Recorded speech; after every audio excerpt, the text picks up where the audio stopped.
هنالك نقطة مهمة، والحديث في الواقع يعني حضوركم وحسن استماعكم يشوقني أن أطيل شيئا ما، ولكن باختصار إن مظهر الرحمة في البعثة النبوية نلاحظها في 3 نقاط. النقطة الأولى على المستوى العقائدي، اعلموا أن النبي صلى الله عليه وآله بعثته ما جاءت في مجتمع راقي، مجتمع متحضر، ناس أعراب.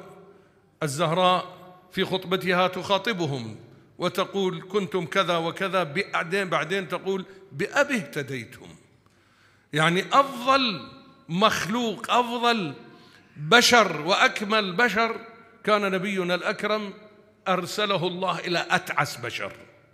أحيانا يعني بعض المؤمنين المؤمنين في أوروبا يسألونني، يقولون لماذا الله لم يبعث النبي إلى مثلا الألمان، إلى الإنجليز، إلى غيرهم من هذه الشعوب اللي طبعا هذول ما متحضرين، ولكن يعني أكو فارق. لماذا لم يبعثهم للهنود؟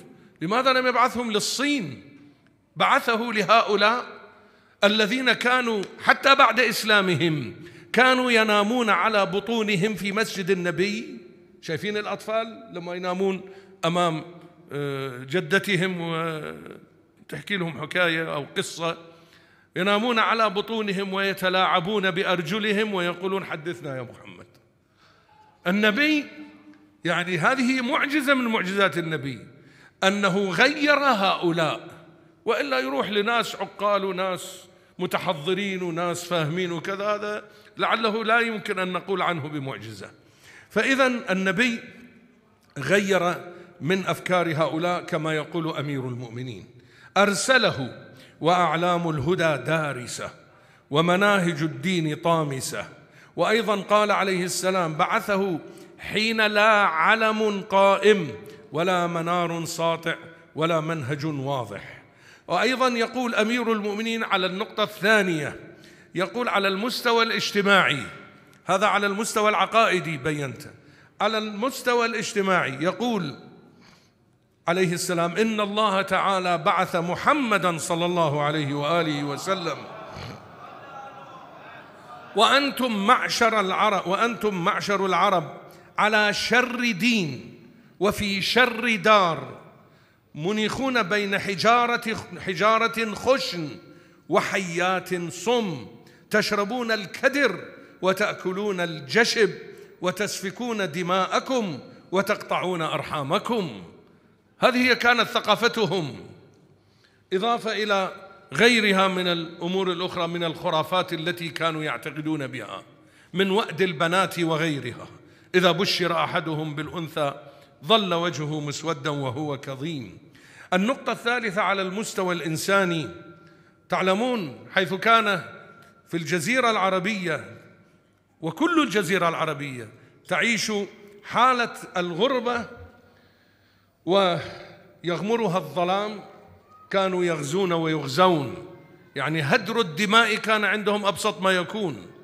الغارات التي يقومون بها طبعا بين قوسين جملة معترضة، مع الأسف الذين ذكروا حروب النبي يسمونها بغزوات، والنبي نهى عن الغزو، والعرب كانت ثقافتهم يغزون ويغزون، والغزو ممنوع في الإسلام مثل قضية أخذ الثأر وأمثالها، ولكن يسمون حروب النبي بغزوات النبي، ولكن ذيك يسموها فتوحات نمبر 2، فتوحات فلان، فتوحات عمر. زين، هو ذاك ما قام الدين هذا الذي جاء بعد رسول الله ما قام من الأسلوب الاستعماري، أستطيع أن أسميه بالحديد والنار والقمع والذبح والقتل كما فعلوه مع مالك بن نويرة. هو الأسلوب الداعشي اللي اليوم نشوفه. نعم، انتشرت الرقعة الإسلامية، وصل هارون العباسي يخاطب السحاب أينما تمطرين فخراجك لي. فهذا في الواقع هذا غير مقبول في سيرة أهل البيت ولا في سيرة رسول الله صلى الله عليه وآله. ليس بالقمع، لا إكراه في الدين، قد تبين الرشد من الغي. هذا هو الأسلوب الذي جاء به نبينا الأكرم صلى الله عليه وآله. لكن بعد الثورة اللي يمكن بالاصطلاح السياسي تسمى بالثورة البيضاء أو وايت ريفولوشن، باسم الدين ضد الدين، كما نلاحظ اليوم باسم الديمقراطية ضد الديمقراطية، باسم الحرية ضد الحرية، وهكذا.